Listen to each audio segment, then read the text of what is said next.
Hello everybody, what's up? Happy New Year and welcome back to the Fandom Show. My name is Steve and I hope you're ready for an awesome 2020 because that's what I'm fixing to have happen around here. Now, I did hope to put out a couple of videos by the end of 2019. That didn't happen because holidays got hectic and some personal stuff got going on. But the good news is the holidays are over, the personal stuff has been taken care of, and I'm ready to hit the ground running in this new year with some really cool stuff. So tag along with me, I think you're going to have a lot of fun. We're kicking it off with my long-awaited video review of Star Wars Episode 9, The Rise of Skywalker. My wife ended up having surgery the very day the movie came out, so we didn't get a chance to see it opening weekend. We did have a plan to see it on Christmas, but that didn't ultimately come to pass. We did end up seeing it on New Year's finally, so I feel a little bit bad about waiting so long to do this video. On the other hand, I know this movie is something that's going to be talked about for years to come, so I don't feel so bad about waiting to do this video. Let's go ahead and jump in. This is a fan-made poster for Episode 9 from before it got its official title. Pretty cool. So, overall thoughts. If you are a fan of Star Wars, you're probably going to enjoy this movie on a fundamental level. It's an entertaining movie with plenty of fan service that tends to play pretty straight when it comes to expectations for a Star Wars movie. Now, there's some debate as to whether that's a good thing or a bad thing, but if you're a Star Wars traditionalist, so to speak, you're probably going to like this movie a lot. Now, this was supposed to have been a movie focused on Princess Leia. If you notice in the new trilogy, Episode 7 was focused largely on Han Solo, and then Episode 8 was all about Luke Skywalker. So the plan was for Episode 9 to be about Princess Leia. Unfortunately, as we all know, Carrie Fisher passed away in 2016, so the original plans had to be scuttled. And although they did feature Leia in the movie, they had to repurpose footage from the previous films in order to make that happen. So they sort of had to change gears with Episode 9 because of that. I'd be very curious to see how Episode 9 would have looked had they been able to go with the original plan and focus it more on Leia. There will only ever be one Princess Leia, and she will always be awesome. Now, one of my major gripes with this movie is that in a lot of cases, it sort of felt more like a Return of the Jedi Part 2 than Star Wars Episode 9. In fact, I think you could give somebody a general overview of the first Star Wars trilogy, have them watch Return of the Jedi, and then have them watch Rise of Skywalker, and they would be able to follow the plotline pretty closely. Death Star? Check. Millennium Falcon? Check. Ewoks? Check. So how could the movie have been stronger? Well, a couple of ways in my opinion. Now, to start off, I did find the movie sort of repetitive and derivative, and what I mean by that is it's sort of gotten to the point where if you're making a Star Wars movie, it's like there's this little checklist you have to go down to make sure that you get those elements in the movie. So, there's got to be some fancy maneuver at the Millennium Falcon. There's got to be a big space battle. There's got to be a lightsaber duel. There's got to be some Force stuff. There has to be somebody making a heroic sacrifice to save the day.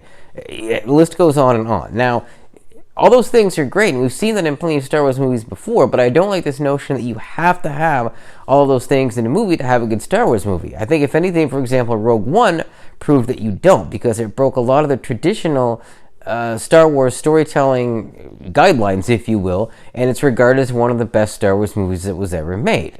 Now, back to retreading old ground, consider this. The final movie of the original trilogy, Return of the Jedi, featured the Jedi fighting Emperor Palpatine and then an emotional scene about the Skywalker family. The final movie of the prequel trilogy featured the Jedi fighting Emperor Palpatine and then an emotional scene involving the Skywalker family.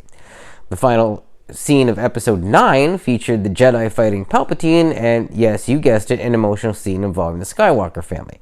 Now, on one level you can say, well, okay, they're at least keeping continuity where each of the trilogies sort of circles back on itself and comes back to the same thing. But you can also say, well, we've seen this thing 3 times already. Why does each trilogy have to end with the same battle? Why does it have to always come back to the exact same thing? Of course, you can have each trilogy end with an epic battle, but, you could change up the villains, you could change up all kinds of stuff. But in this case, no, they went with Palpatine every time, with a member of the Skywalker family fighting him. It just gets derivative, Well, technically in Revenge of the Sith, it was Yoda fighting him, but not a whole lot of difference there. So it just kind of felt like this movie was going over a bunch of old ground that had already been covered, which, as a Star Wars fan, it was fun. It's nice to see Lando Calrissian again. It's nice to get stoked into a lightsaber duel. It's fun to see that stuff, but at some point it gets to be like, we've kind of seen this before. We want something new. Like, how about a movie based on this? Okay, now I wanted to talk about some unanswered questions that I had with regards to the movie. Now, I'm not going to really offer up what I think the answers might be, but these are just kind of some questions that were left with me after I was done watching. So, the first one, Finn is Force sensitive? I mean, there's not many people left in this era of Star Wars who are actually Force sensitive. They tease that Finn is, but they don't really explain how or why, and that's kind of a big deal. So I really kind of hate they left that thread dangling open. Next thing, how did Palpatine survive Return of the Jedi? Now, I know in the expanded universe, they talk about the ability of Sith to transport their spirits into clone bodies and stuff like that, so there's kind of implications to how it might have been possible, but I certainly would have liked it spelled out a little bit more as to how he was able to do that. Next up, how has he been able to stay under the radar for this long? He's one of the most powerful Sith around, and Force-sensitive people can sense other Force-sensitive people, and even though there's not many Force-sensitive people around, there are still some. You'd think they'd be able to pick up a disturbance caused by Palpatine still being around, but I mean, hey, what do I know? Next up, how did the First Order or Final Order, whatever they actually call themselves, find the resources to build that entire fleet of Star Destroyers without anybody noticing?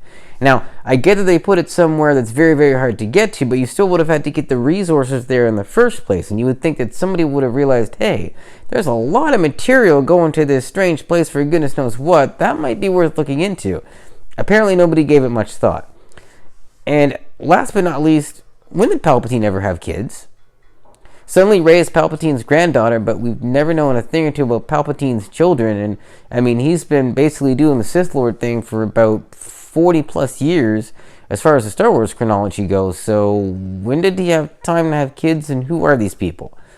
And on that note, I do think it sucks that they went that route with regards to Rey's parentage. I think it would have been better if they left her parents as nobodies and have her been a Skywalker basically by adoption. Because the fact of the matter is, for plenty of us here in the real world, there's family that we have that isn't blood. You don't have to be blood to be family. So even though Rey's not blood to the Skywalker, she's still connected to the whole thing when she didn't really have to be. I like the fact that her parents were apparently just nobodies. So I really wish they would have left that one alone.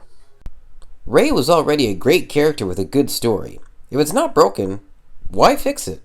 Another thing that kind of bugged me about the movie, I didn't think that Poe and Finn had great storylines. Like I said, they teased Finn being Force sensitive, they teased that he had a little bit of a thing with that chica on the ocean moon, but they didn't really go into any details on it, and I felt that he was kind of sidelined by this whole thing. As far as Poe goes, I mean, he was basically in the Han Solo role in this movie, but again, he didn't really get much to do except lead the rebels when it mattered, fly a ship around, blow things up like he usually does. I just thought they could have done more with him, so I was a little bit disappointed in the way those two stories ended. I'm hoping they might be continued in some fashion in extended universe stuff or maybe in future movies, but I really thought that they were sort of underserved here. I guarantee you these guys could carry their own spin-off movie. I also wanted to take a moment and address the whole episode 8 versus episode 9 thing. If you don't know what this is about, there's a certain group of people that think that J.J. Abrams set out in episode 9 to undo all the controversial stuff that happened in episode 8. I'm not sure that was exactly the case. I personally didn't agree with some of the stuff that was done in episode 8, but I do feel that it was possible to accept that and then kind of weave some of that into episode 9 rather than forcibly try to undo it. Again, I don't know that's what Abrams was doing, but I don't think it was necessary even if that is what he was doing, but the reality is that this is Star Wars, so any movie you put out, some people are going to like it, some people are going to not like it, it's going to get nitpicked to death, so you might as well take episode 8 for what it is and move on instead of trying to twist everything around just to please the fans. But that's just my personal feeling on it. So that wraps up the Skywalker Saga. I do believe the future for Star Wars is bright. The Mandalorian has been kicking butt. There's an Obi-Wan Kenobi series in development with Disney Plus where Ewan McGregor is coming back to reprise his role. It's set between episode 3 and episode 4, which I'm very excited about because that's some storytelling ground that we haven't really explored that much, at least as far as films and television series go. There's also rumors of a Knights of the Old Republic movie that's going to be made, which I think would kick all kinds of butt, and some other good things on the horizon as well. So I'm very excited about that. That does wrap up our video review for this evening. Next week, I hope you're ready to believe because we are going to be jumping into the X-Files. Thanks so much for joining me, guys, and have a great night.